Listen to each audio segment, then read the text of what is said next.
O defensor público da União, Gustavo Ribeiro, que atua no STF, faz parte da equipe que está recebendo casos dos envolvidos nos atos de 8 de janeiro, disse em entrevista à Folha de São Paulo que um grupo de acusados teve seu direito de defesa violado.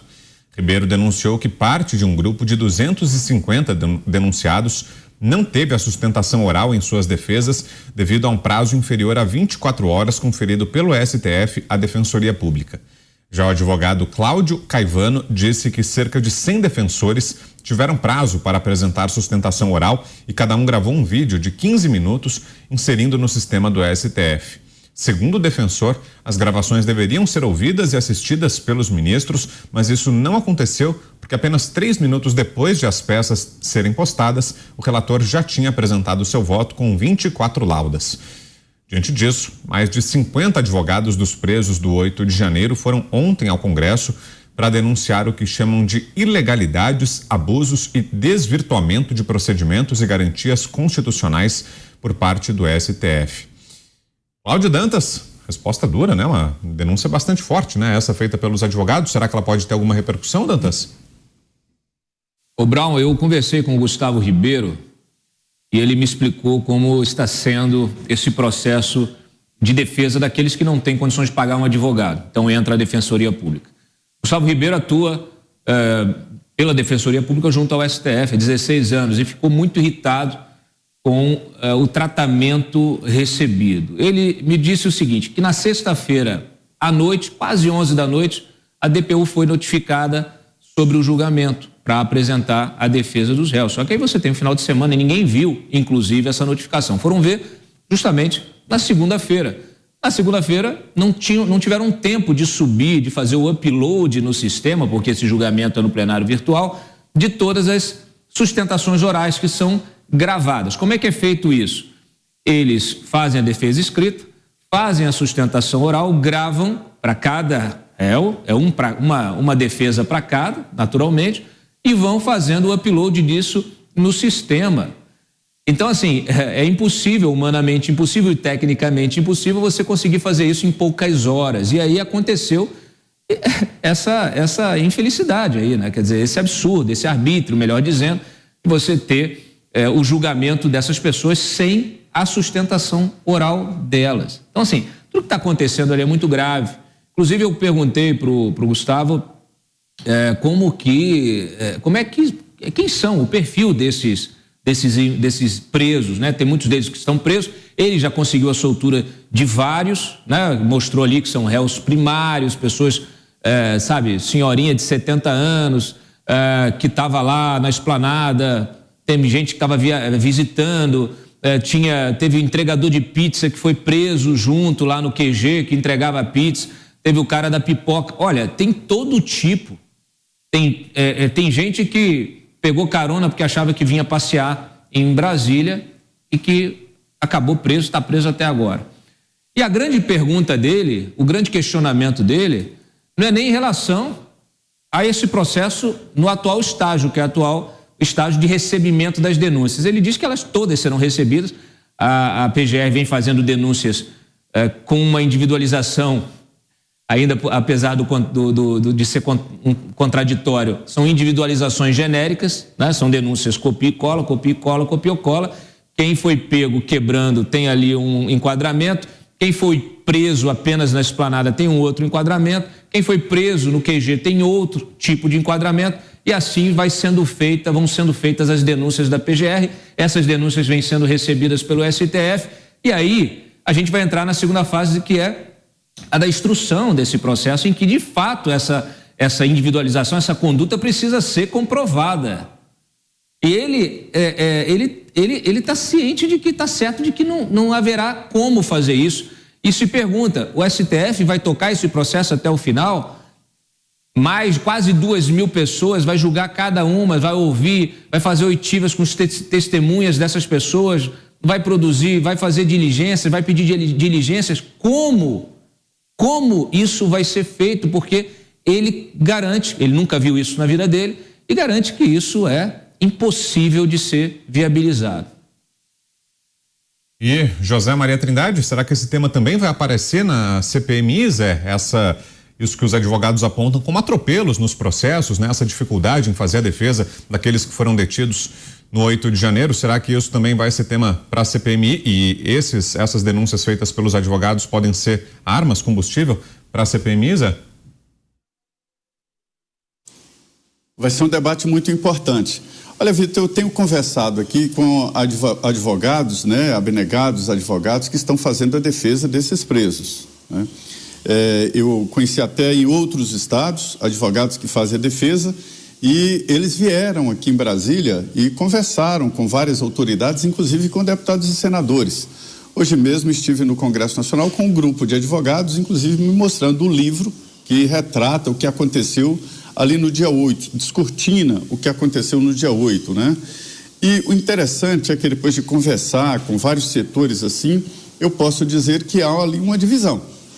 Há o ato do dia 8, que foi uma barbárie, né? Ninguém pode defender uma situação destas, ninguém pode admitir a possibilidade de alguém que entre numa instituição como o Congresso Nacional, como o Supremo Tribunal Federal e Palácio do Planalto, e quebre tudo daquela forma, de uma forma gratuita. Eu nunca vi nada parecido. Já vi portas quebradas no Congresso Nacional, até em ministérios, mas empurradas, mas sair quebrando tudo eu nunca vi. Isto é indefensável. Tá, ponto. Esta é uma história. A partir disto aí começa outra história. É o tratamento que se dá a várias pessoas que nem estiveram lá, né? Aí é outra história, outro descortinamento e outro tratamento. E as duas coisas têm que ser analisadas. Saber quem gratuitamente foi lá e quebrou, né? Quem arrebentou o Congresso, quem quebrou as obras raras do Palácio do Planalto, que são obras de todos, né? E quem contribuiu para isso, inclusive dentro do próprio governo. Dia 8 era governo de Lula. Estão tentando mudar a história, dando a impressão de que dia 8 de janeiro Jair Bolsonaro e sua equipe estavam no poder. Não estavam, nem o Jair nem a sua equipe. Então essa é a realidade. E esses advogados que conversam com a gente, todos eles têm esta mesma história, a dificuldade de defesa e a injustiça que está sendo cometida. A justiça, ela, se for para colocar um inocente na cadeia, acha melhor, isso é claro, né, que 9 criminosos sejam julgados de uma maneira justa e talvez até, se houver dúvida, absolvidos por falta de, não é por inocência, mas por falta de provas. É esta a história da justiça até agora. Então eu queria dividir as duas histórias. Do dia 8, terrível, um filme terrível, nunca vi, uma coisa horrorosa, indefensável. E a partir daí, dia 9, da prisão de um grupo de pessoas que não sabiam o que estava acontecendo e para onde iam.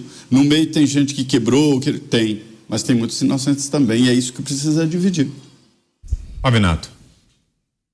Quando muita gente, nos últimos tempos, que estava condenado na Lava Jato, viu com alegria e sorriso nos lábios todo o seu processo ser anulado, boa parcela desse público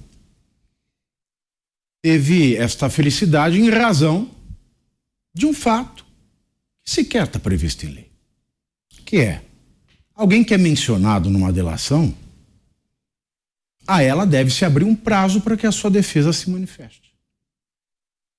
O que nós estamos vendo aqui é a negativa do direito de defesa, da ampla defesa, para as pessoas que, de fato, já são denunciadas. O que é muito mais grave.